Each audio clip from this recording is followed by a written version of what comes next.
Hi friends, நம்ம ஈராட் மூவிஸில் உரியடி விஜயகுமார் நடிச்சு வெளிவந்திருக்கிற எலெக்ஷன் படம் எப்படி இருக்குன்னு பார்ப்போம். திருவிழாவுக்கு வேஷம் கட்டி கூத்தாடுற கும்பல் ஒன்று பார்ல உட்காந்துருக்காங்க. அவங்க கூட பேசிட்டு இருந்தவன் நம்மளை சுத்து போட்டுட்டாங்கன்னு சொல்லிட்டு இருக்கும் போதே திடீர்னு கரண்ட் போகுது. கரண்ட் திரும்பி வரும்போது நடராசு ஒருத்தனோட கையை வெட்டுறான். ஏன் எதுக்காக வெட்டுறான்னு கதைக்குள்ள போறதுக்கு முன்னே நம்ம ஈராட் மூவிஸில் வாரம் வெளியாகிற எல்லா மொழி படங்களோட விமர்சனத்தை பார்க்கறதுக்கு நீங்க மறக்காம அந்த சப்ஸ்கிரைப் பட்டனை கிளிக் பண்ணி என்கரேஜ் பண்ணுங்க. இப்போ இதோட கதையை சுருக்கமா பார்ப்போம். நல்லசிவம் ஒரு முக்கிய அரசியல் கட்சியோட தீவிர விசுவாசி. இவரோட மகன் தான் நடராசு என்ற ராசோ. நல்லசிவம் ஒரு 40 வருஷ காலமா கட்சிக்கு விசுவாசமா இருந்தாலும் கட்சி தலைவருங்க அவருக்கு எந்த பொறுப்பும் தராம அவரை பயன்படுத்துறதுல மட்டும்தான் இருக்காங்க. இருந்தாலும் நல்லசிவம் அவர் தொகுதியில் கட்சி சார்பா நிக்கிற வேட்பாளரோட வெற்றிக்காக பாடுபடுறவர். ஒரு குறிப்பிட்ட உள்ளாட்சி தேர்தலில் அவரோட க்ளோஸ் ஃப்ரெண்ட் தனிகாச்சலம் சுயேட்சையா போட்டியிட முடிவு செய்யறாரு. அப்போ தனிகாச்சலம் நல்லசிவத்தோட உதவி கேட்க நல்லசிவம் தன் ஃப்ரெண்டை விட கட்சி தான் இருக்க தனிகாச்சலம் தேர்தலில் தோத்து போறாரு. தோத்ததுக்கு காரணம் நல்லசிவம் தான் அவரோட ஃப்ரெண்ட்ஷிப்பையே கட் பண்ணிடுறாரு. தனிகாச்சலத்துக்கு சுதாகர்ன்ற மகனும் செல்வின்ற மகனும் இருக்காங்க. இந்த பிரிவு காதலில் இருக்கிற ராசுவுக்கும் செல்விக்கும் பெரிய பாதிப்பு ஏற்படுத்துது. தனிகாச்சலம் செல்வியை மிரட்டி வேற ஒருத்தருக்கு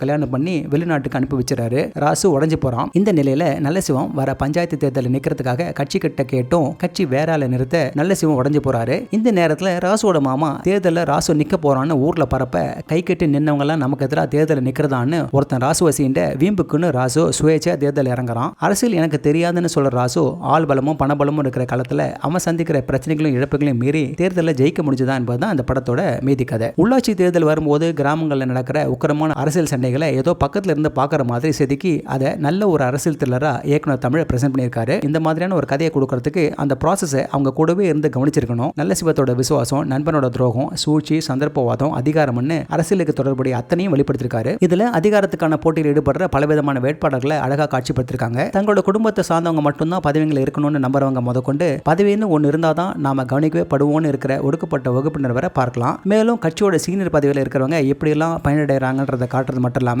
கட்சி மற்றும் அதோட தலைமை மேல தொடர்ந்து நம்பிக்கை வச்சிருக்கிற கட்சி தொடருங்க எப்படி திரும்ப சுரண்டப்படுறாங்கன்றதையும் இது எடுத்துக்காட்டுது. அரசியல் தெரியாம காலை விட்டவங்க இருக்கிறதெல்லாம் விட்டுட்டு பிச்சை எடுக்கிற நிலைமைக்கு ஆளாகி நிற்பாங்கன்றதையும் இந்த படம் உணர்த்தும். அதே போல காசுக்காக ஓட்ட வைக்கிற முட்டாள் ஜனங்களையும் காட்சிப்படுத்திருக்காரு. கதையை சொன்ன விதத்துல முதல்ல இருந்து கிளைமேக்ஸ் வர உங்களை அங்கங்க நகர்விடாம வச்சிரும். இந்த படத்துல நடிச்சிருக்கிற ஒவ்வொரு ஆர்டிஸ்டுமே இயல்பா நடிச்சிருக்காங்க. இவங்க துண்டா தெரியறாங்களேன்னு சொல்ற அளவுக்கு யாரையும் சொல்ல முடியாது. ஒரு நிஜ கேரக்டர் பக்கத்துல நாம நிக்கிற மாதிரியான உணர்வை கொடுத்திருக்காங்க. மெயின் லீடா நடிச்சிருக்கிற விஜயகுமார நடராசுவா தான் பாக்குறோம். அந்த அளவுக்கு யதார்த்தமா நடிச்சிருக்காரு. அது போல தான் அவருக்கு ஜோடியா வர பிரீத்தி அஸ்ரானியும் ரிச்சா ஜோஷியும் திலீபன் சுதாகரா ஒரு தீவிரமான நடிப்பை வெளிப்படுத்திருக்காரு. நண்பனா இருந்து யாரும் சந்தேகப்பட முடியாதபடி நயவஞ்சகமா மாற சுதாகரா அசத்தி இருக்காரு. ராசுவின் அப்பா நல்ல சிவமா ஜார்ஜ் மரியன் கட்சியில ஒரு சீனியர் தொண்டரா அப்பாவியா எப்போதும் போல ஒரு அற்புதமான நடிப்பை வெளிப்படுத்திருக்காரு. பவே நவகீதன் நம்ம மனசை கணக்க வைக்கிறார். அடுத்து பெரிய பிளஸ் இந்த படத்துல இருக்கிற ஸ்டென்ட் சீக்வன்ஸ் சொல்லணும். அவ்வளவு யதார்த்தமா அமைஞ்சிருக்கு. அடுத்து மியூசிக்கும் கேமரா ஒர்க்கும் நாம அதோட ஐக்கியமாக்குற அளவுக்கு அமைஞ்சிருக்கு. இவ்வளவு நல்லது இருந்தாலும் ஜாதி அரசியல் அடிப்படையா வச்சுதான் இந்த படம் கட்டமைக்கப்பட்டிருக்கு. ஆனா அதை மேலோட்டமா தொட்டதால சொல்ல வந்த விஷயத்தை ஸ்ட்ராங்கா சொல்லாம